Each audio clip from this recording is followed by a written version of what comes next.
Great Balls of Fire by Judy K. King, the third book in her Trinity.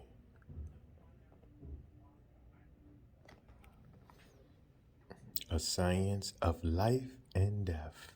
Peace. Shalom. We're going to go ahead and get this out the way to y'all.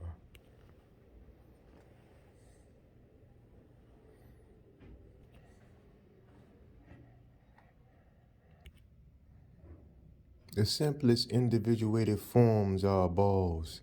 In dimensions 1, it is the tinkle of a bell. In dimension 2, the disc circumscribed by a simple closed curve.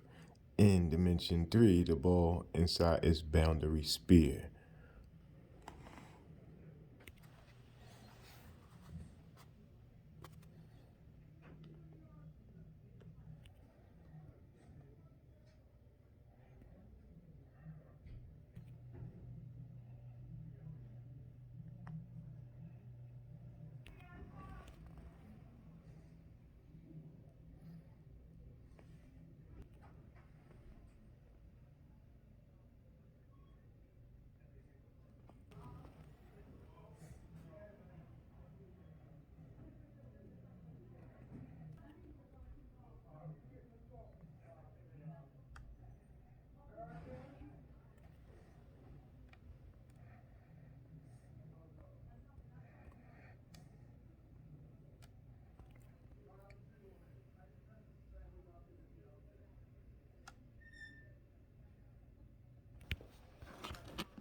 Preface to a Philosophy of Science, Human Behavior and Evolution. Nietzsche once said, I want to teach men the meaning of their existence, which is the Superman, the lightning from the dark cloud man. After 15 years of scientific research on human behavior, I have one possible explanation for Nietzsche's idea of the Superman. Spanning 5,000 years of history from ancient Egypt to our techno-progressive 21st century culture, the science reviewed in Balls of Fire builds on the ISIS thesis and 12 related articles. The ISIS thesis is a semiotic study of the ancient Egyptian literature, artwork, ritual, and architecture. In brief, the core hypothesis of the ISIS thesis follow. First, ancient Egyptian deities are signs for human and microbial DNA, genes, and proteins, evolving into a hybrid quantum species at a human death transition. The activities of the deities describe the ancient glycosis gene expression network in our cells that can function without oxygen or the sugar glucose by using fermentation and the sugar lactose found in milk. Second, both Egyptian and Christian deities mirror the activities or lifestyles of a complex virus called bacteriophage lambda that uses the ancient glycolysis gene expression network.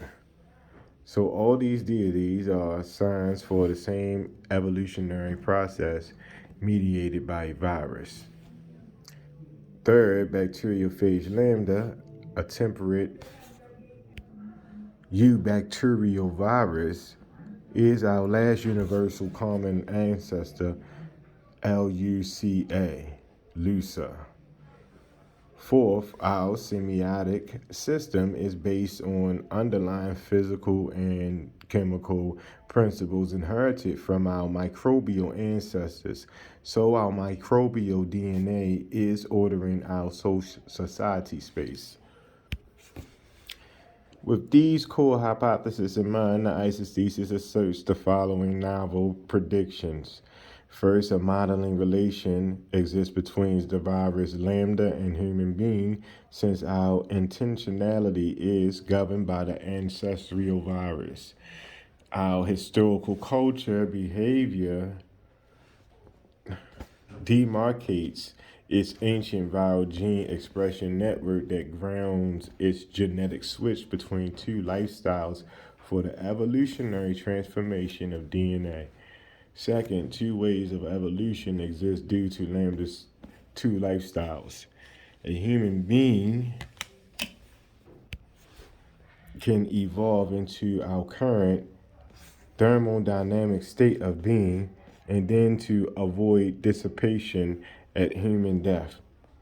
That emergent entity can select a hybrid quantum cold light crystallized state of being. Third, a human death evolution requires scientific knowledge of bacteriophage lambda's genetic switch between its two lifestyles. Therefore, the human being with knowledge functions as the genetic switch hitter to evolve, in line with the methodology of the Amre lactose on progressive and degenerating research programs.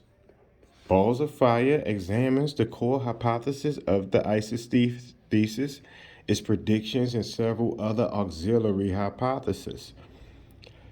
For example, this book addresses the following question: does the evidence of the auxiliary hypothesis add support for this research program's core hypothesis and predictions?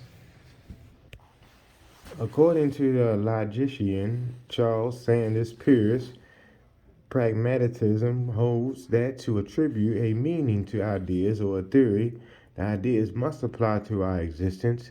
In this case, what emerges from human and viral gene expression is a unique hybrid state of being or quantum species. The emergent process can be called quantum hybrid speciation.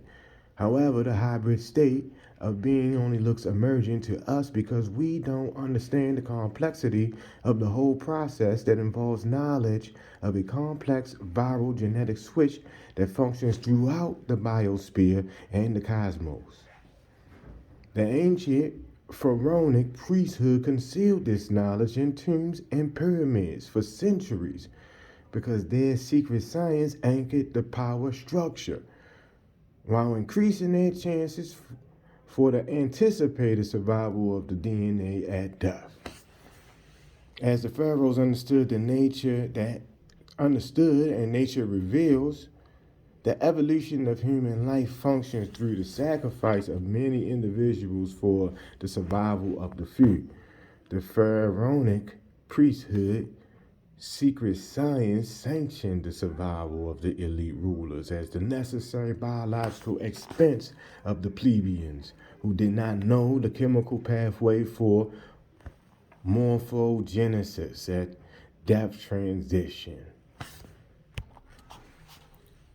Morphogenesis is the biological process that causes an organism to develop its shape. The process involves knowing how to control gene expression and regulate cell fates to generate biological form and structure. Today, understanding morphogenesis is one of biology's unresolved problems. However, the ancient Egyptian pharaonic priesthood solved the problem of morphogenesis 5,000 years ago. Understanding transdisciplinary ancient Egyptian knowledge is not easy, so Balls of Fire uses the same mental model that the pharaonic priesthood imagined to describe the ancient viral gene expression network in our cells for morphogenesis. The model is the game of baseball, which originated in ancient Egypt to illustrate a viral protein binding battle over gene bases. Although the game of baseball has drifted through the centuries as a popular sport in many cultures, it originally expressed microbiological warfare at the level of viral genes and protein. Because ancient Egyptian science mirrors the knowledge of our contemporary sciences, the baseball model simplifies the information for readers, which explain the science that the pharaonic priesthood concealed in pyramids and tombs for centuries. So a modeling relationship exists between a virus and the human organism, and game theory supports it. For the creation of the baseball model, a fantasy draft selection of two team frames the historical power / knowledge grid, as well as the scientific argument for and against the ISIS thesis while explaining the necessary context for what the theory predicts and the scientific experiments confirm.